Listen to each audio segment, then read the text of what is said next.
ये साप्ताहिक बाइबल का उपदेश Plainfield Christian science church independent से है, जो प्लेनफील्ड, न्यू जर्सी, अमेरिका में है। अधिक जानकारी के लिए कृपया हमारी वेबसाइट पर जाएं www.plainfieldcs.com। आपके ध्यान के लिए ये पाठ रविवार 25 नवंबर 2021 के लिए है। विषय: धन्यवाद। स्वर्णपथ फिलिपियों। प्रभु में सदा आनंदित रहो। मैं फिर कहता हूँ, आनंदित रहो। उत्तरदायी ध्यान। फिलिपियों। किसी भी बात की चिंता न करो, परंतु हर एक बात में तुम्हारी निवेदन, प्रार्थना और विनती के द्वारा धन्यवाद के साथ परमेश्वर के सामुख अपाशित किए जाएं। तब परमेश्वर की शांति, जो समझ से बिल्कुल परे है, तुम्हारे हृदय और तुम्हारे विचारों को मसीह यीशु में सुरक्षित रखेगा।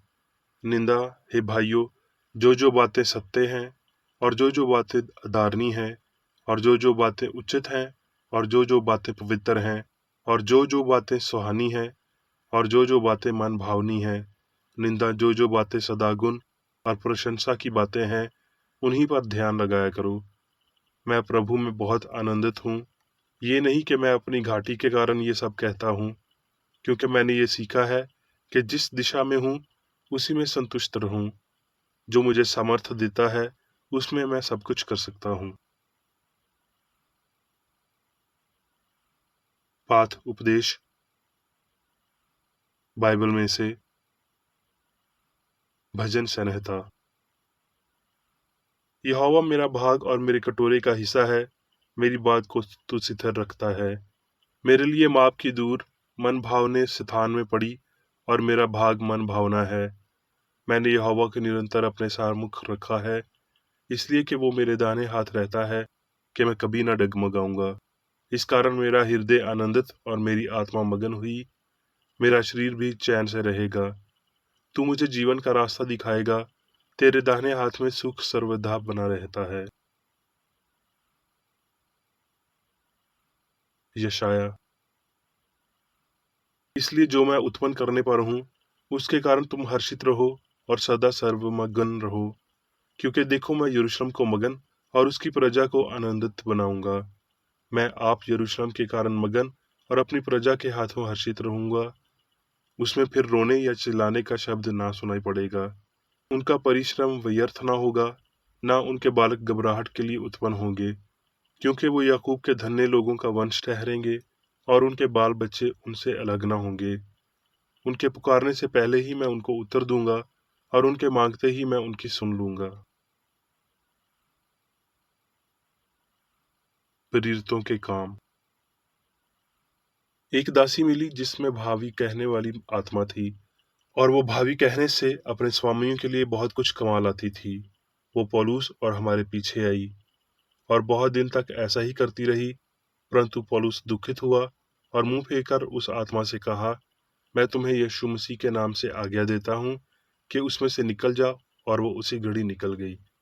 जब उसके स्वामियों ने देखा कि हमारी कमाई की आशा जाती रही, तो पौलुस और सीलास को पकड़ लिया और उन्हें फौजदारी के हाकिमों के पास ले जाकर कहा, ये लोग जो यहूदी हैं, हमारे नगर में बड़ी हलचल मचा रहे हैं।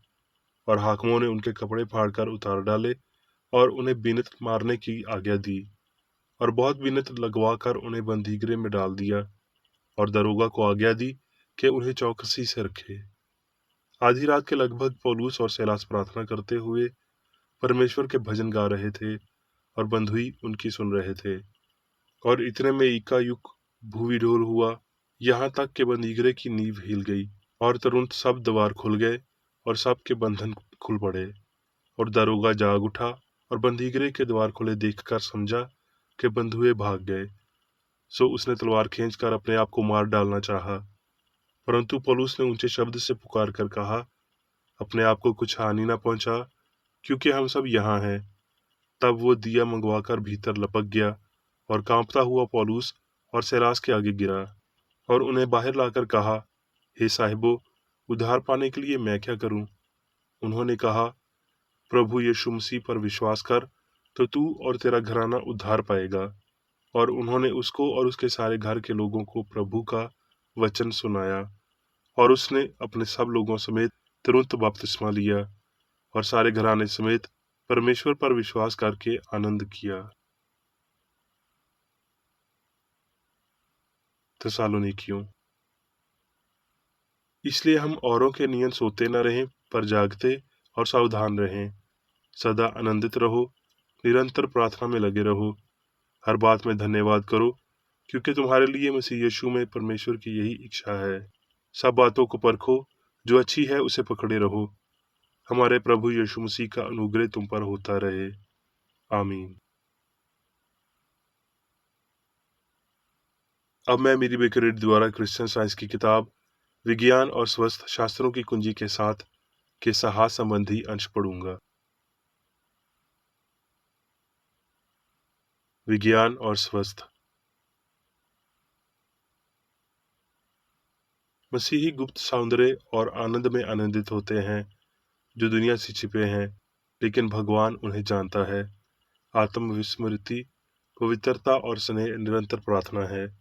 पेशा नहीं अभ्यास, विश्वास नहीं समझ। सर्वशक्तिमान के कान और नेक हाथ हैं, और वो निश्चय ही असीम आशीर्वाद प्राप्त करते हैं। भगवान प्यार है, क्या हम उसे अधिक होने के लिए कह सकते हैं? ईश्वर बुद्धि है, क्या हम उस अनंत मन को सूचित कर सकते हैं जो वो पहले से ही जानता है? क्या हम पूर्णता के बदलने की उम्मीद करते हैं? क्या हम खुले फव्वारे में और अधिक की याचना करेंगे, जिसे हम स्वीकार करने की तुलना में अधिक डाल रहे हैं? उन्नैच्छिक इच्छा हमें सभी अस्तित्व और आशीर्वाद को स्रोत के करीब लाती है। क्या हम वास्तव में पहले से ही प्राप्त अच्छाई के लिए आभारी हैं? फिर हम अपने आप प्राप्त आशीर्वादों का लाभ उठाएंगे और इस तरह अधिक प्राप्त करने के लिए फिट होंगे। कृतज्ञता धन्यवाद की हम मौखिक अभिव्यक्ति की तुलना में बहुत अधिक है। काम भाषण की तुलना में अधिक आभार व्यक्त कराता है। यदि हम जीवन, सत्य और प्रेम के लिए कर्ता गुण हैं, इसलिए हम सभी के आशीर्वाद के लिए भगवान का धन्यवाद करते हैं। हम निष्ठावान हैं और तीखे शब्दों को अपने ऊपर लेते हैं, जो हमारा मालिक कपटी लोगों को कहता है। ऐसे मामले में होठों पर उंगली रखकर जो आशीर्वाद हमें मिले, उन्हें याद करना एकमात्र स्वीकार्य प्रार्थना है। जबकि हृदय ईश्वरीय सत्य, जीवन और प्रेम से दूर है, हम बंजर जीवन की अकारमनीयता को छिपा नहीं सकते। किसने महसूस किया कि मानवीय शांति का नुकसान आध्यात्मिकता के लिए मजबूत इच्छाओं को प्राप्त नहीं हुआ है? स्वर्गीय भलाई के बाद की आकांक्षा, इससे पहले कि हमें पता चले कि ज्ञान और प्रेम का क्या संबंध है। संसारिक आशाओं और सुखों का नुकसान कई दिलों के आरोही मार्ग को अज्वल कर देता है। भावना के दर्द हमें जल्दी से सूचित कर देते हैं कि भावना के सुख नश्वर हैं और ये आनंद आध्यात्मिक है। हे प्रिय पाठकों, इस पर विचार करें, क्योंकि यह आपकी आंखों से पर्दा उतार देगा और आप नरम पंखों वाली एक कबूतरी को अपने ऊपर उतरता देखेंगे। जिस परिस्थिति में आपका दुख दर्द क्रोधापूर्ण और कष्टदायी लगता है, प्रेम एक अनजान दोस्त से उसका मनोरंजन कर सकता है। ये अज्ञानता और असत्य विश्वास है, वास्तविक वास्तुओं पर आधारित है, जो आध्यात्मिक सुंदरता और अच्छाई को छिपाते हैं। ये क्रिश्चियन साइंस का सिद्धांत है। उस दिव्य प्रेम को उसकी अभिव्यक्ति या वास्तव से वंचित नहीं किया जा सकता, कि आनंद दुख में नहीं बदल सकता, क्योंकि दुख आनंद का स्वामी नहीं है, कि अच्छाई कभी बुराई पैदा नहीं कर सकती, कि पदार्थ कभी मन में उत्पन्न नहीं कर सकता, और ना ही जीवन का परिणाम मृत्यु है। पूर्ण पुरुष भगवान द्वारा शासित उसका सिद्ध सिद्धांत पाप रहित और शाश्वत है। हम इस बात से इनकार नहीं कर सकते कि जीवन आत्मनिर्भर है, और हमें आत्मा के सदा की सामंजस्य से इनकार नहीं करना चाहिए, सिर्फ इसलिए कि नश्वर इंद्रियों के लिए कला प्रतीत होते हैं। ये ईश्वरीय सिद्धांत के लिए हमारी अज्ञानता है, जो स्पष्ट कला उत्पन्न करता है और उसके सामंजस्य की सही समझ उत्पन्न करता है। सत्य हम सभी को आत्मा के सुख के लिए सुखों और दुखों के आदान प्रदान के लिए मजबूर करेगा। पदार्थ के दावों से इनकार आत्मा की खुशियों की ओर, मानव स्वतंत्रता और शरीर पर अंतम विजय की ओर एक बड़ा कदम है। स्वर्ग के लिए एक रास्ता है सिद्धभाव, और ईश्वरीय विज्ञान में मसीह हमें इस मार्ग को दिखाता है।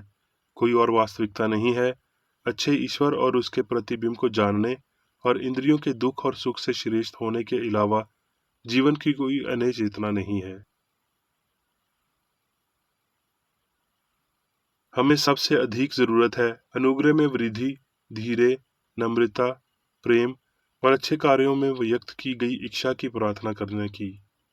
हमारे उस्ताद की आज्ञाओं को मानने के लिए और उसके उदाहरण का पालन करने के लिए क्या वो हमारे लिए उचित है, और उसने जो कुछ भी किया क्या वो हमारी कृतज्ञता का एकमात्र योग्य प्रमाण है।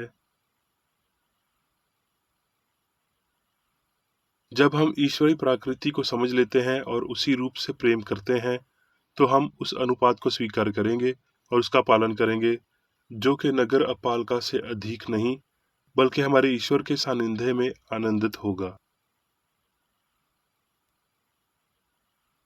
जैसे जैसे मानव विचार एक अवस्था से दूसरे चरण में बदलता है, पीड़ा और दर्दहता, दुख और आनंद, भय से आशा और विश्वास से समझ तक, दृश्य अभिव्यक्ति अंतम रूप से मनुष्य द्वारा शासित होगी, भौतिक अर्थ से नहीं। आइए हम आत्मा की दिव्य ऊर्जा को महसूस करें, हमें जीवन के नएपन में लाएं और किसी भी नश्वर और भौतिक शक्ति को नष्ट करने के लिए सक्षम न होने को पहचानें। आए हम आनंदित हों कि हम दिव्य शक्तियों के अधीन हैं। होने का सही विज्ञान ऐसा ही है। अब मैं मेरी विक्रेट द्वारा चर्च मैनुअल में दिए गए 3 दैनिक कर्तव्यों को पढ़ूंगा। दैनिक प्रार्थना। प्रत्येक दिन प्रार्थना करने के लिए इस चर्च के प्रत्येक सदस्य का कर्तव्य होगा, तुम्हारा राज्य आए, ईश्वरी सत्य, जीवन और प्रेम के शासन को मुझ में स्थापित कर और मुझ पर शासन कर, और तेरा वचन सभी मनुष्यों के स्नेह को समृद्ध कर सकता है और उन पर शासन कर। आदेशों और कर्तव्यों के लिए एक नियम। ना तो दुश्मनी और ना व्यक्तिगत लगाव मदर चर्च के सदस्यों के आदेशों और कर्तव्यों पर लागू करना चाहिए। विज्ञान में दिव्य प्रेम ही मनुष्य को नियंत्रित करता है और एक क्रिश्चियन विज्ञानी प्यार की मीठी सुविधाओं को दर्शाता है। प्यार में डांटने पर, सच्चा भाईचारा, परोपकार और क्षमा में। इस चर्च के सदस्यों को प्रतिदिन ध्यान रखना चाहिए और सभी बुराई दूर करने, भविष्यवाणी, न्याय करने, निंदा करने, परामर्श देने, प्रभावित करने या गलत तरीके से प्रभावित होने से बचने के लिए प्रार्थना करनी चाहिए। कर्तव्य के प्रति सतर्कता। इस चर्च के प्रत्येक सदस्य का यह कर्तव्य होगा कि वो प्रतिदिन आक्रामक मानसिक सुझाव से बचाव करे और भूलकर भी ईश्वर, नेता और मानव जाति के प्रति अपनी कर्तव्य की उपेक्षा नहीं करनी चाहिए। उनके कामों से उन्हें आंका जाएगा और वो उचित या निंदनीय होगा।